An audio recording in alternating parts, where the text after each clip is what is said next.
January 2, 2 days ng New Year na 2026 na ako nag-aya itong mga bata. Mag-mall daw sila. O sige, pagbigyan natin. Hindi naman ako pwedeng ako lang mag-isa magbabantay sa mga bata. Kaya naman niyaya ko na yung isang nanay nila na nahipag ko at kasama ko rin dyan si mama dahil hindi ko sila kakayanin. Diyos ko, kung ako lang mag-isa na ko naman, ewan ko na lang, babaliw-baliw na siguro ako neto. At dahil simple lang naman yung mga kasiyahan ng mga batang katulad nila na ako naman, dati nung nakaraang December 25 ay sa SM Novaliches tayo, medyo maliit yun. Ngayon naman sa SM Fairview, kaya naman kailangan ay hawak-hawak kamay kaming lahat dyan. Ako naman itong mga chikiting na to, hindi talaga sila bibitawan, napaka-consistent nila kahit may dumadaan sa harapan nila ay hindi talaga sila bibitaw. Kaya naman yung mga dumadaan sa harapan nila ay sila na nag-a-adjust na ako, pasensya na kayo. At etong dalawa naman dalagita na to na si Savannah at saka si Francel, nako naman hindi sila naghihiwalay na dalawa. Kasi naman dalaga na sila, dalagita na sila. Ayan, gusto nila magpa-picture dyan sa background na maganda. Kaya naman ayan, picture-picture na tayo. Habang nagkukuha ko ng video, syempre pindot-pindot yan, picture-picture, ayan na. O diba, cheese! O diba, ang galing nilang dalawa pumorma, ang galing nilang ma-post. Biruin mo ba naman, parang kailan ang lalaki na nila, mga baby pa sila ngayon, ang lalaki na nila, sa susunod na ko mga dalagat, binata na sila. Itong dalawang to nagpicturan, itong dalawang to siguro, nakikinita ko na nako, parang yan si Savannah tsaka si Francel na magkakasamang dalawa. At sa dami ng mga pamangkin ko ay hindi ko alam kung sino ang uunahin ko. Syempre, isa-isa lang muna dahil mahina ang kalaban. Mahina lang ako mag-picture at hindi ako ganun kaganda mag-picture. Hindi man ako ganun kaganda maging photographer, no? Kaya naman, ayan na nga at pupunta na kami sa talagang destination namin kung saan ay, kung nasan yung, ano ba tawag doon?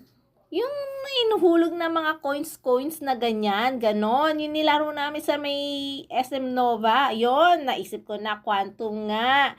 Yun talaga yung pinaka-point talaga namin ba't kami nagpunta dyan sa SM Fairview para maiba naman ay sa quantum kami pupunta ulit. Pero syempre, iba yung ambience dyan sa SM Fairview, di ba? Malaki yan. Kaya malaki ang quantum, hindi kagaya ng SM Novaliches kasi maliit ang Novaliches, kaya maliit ang quantum doon.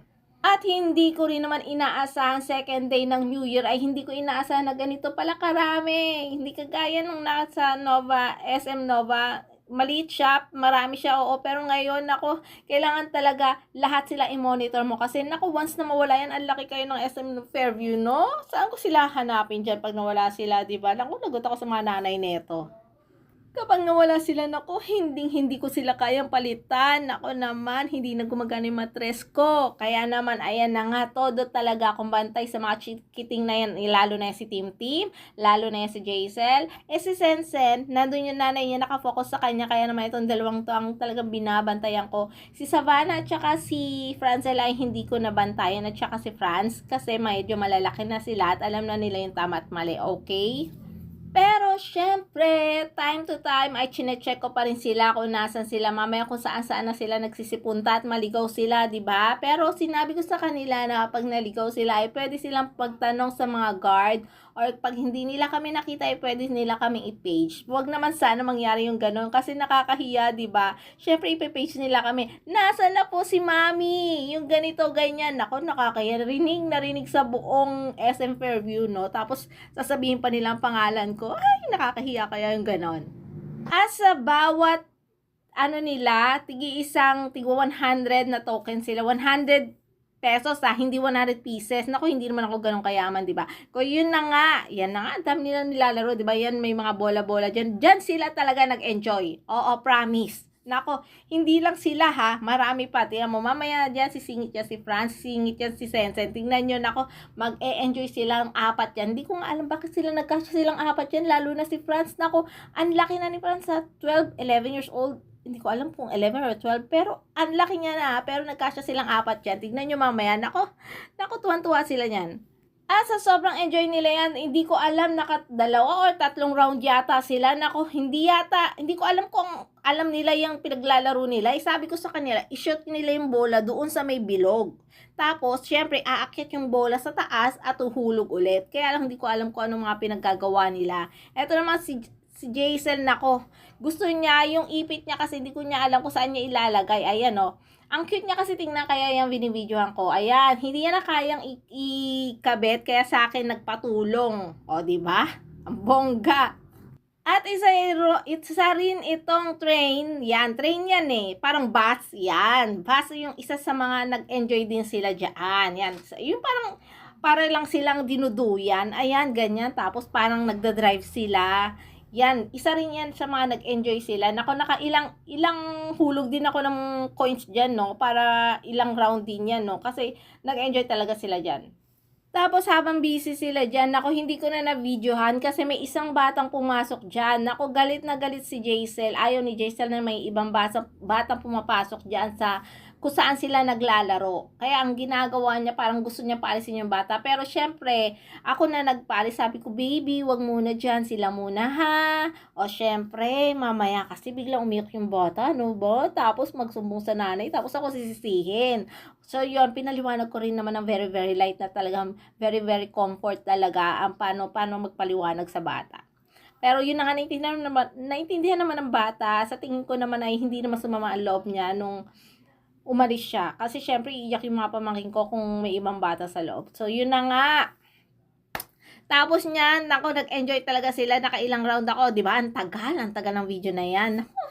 Hindi ko na alam, pero mabilis pa yan, oh. Tapos, eto na nga yung sinasabi ko sa inyo na nag-enjoy sila sa may bola-bola na nahuhulog. Ayan, oh, 4 sila dyan. Hindi ko alam ba't sila nagkasya dyan. Ayan, oh, nakailang round sila dyan, ha. In fairness, talagang tuwan-tuwa sila sa paghulog ng mga bola. Tapos niyan, ayan, tingnan nyo, oh, di ba? Di ba? Para silang mga ano, di ba? Talaga nag-enjoy talaga sila. O, ako din, nag-enjoy din ako. Nag-enjoy sa kung panoorin sila. O, di ba? Tuwan-tuwa sila, no? O, di ba? Tapos sigawan pa yan. Hindi ko alam kung bakit sila nagkasya dyan. Yung si Sensei yung nakaitim. Yung batang nakaitim na yan na si Sensei. Nako. Para siyang naiipit na, di ba? Ito naman nag-enjoy yan. Isa rin yan sa mga na-enjoy nila. Yung parang kalas-prepares nila kasi meron yung belt na nakalagay. Pero syempre, mas maganda pa rin na nandiyan at nagbabantay yung matanda na nagbabantay talaga sa kanila. Tapos, akala ko naman mga dalaga na tong mga to, pero isip bata pa rin. Ayan, no, nagsakay-sakay sa mga ganyang paikot-ikot. Tapos si Jason, sabi ko sa kanya, after na lang ng mga ate mo, ayan na nga sila naman. Kasi nainggit nga si Jason, tsaka si Sensen, di ba? Syempre, after ng mga ate, sila naman. O, di ba? Para lahat pa-experience, lahat masaya.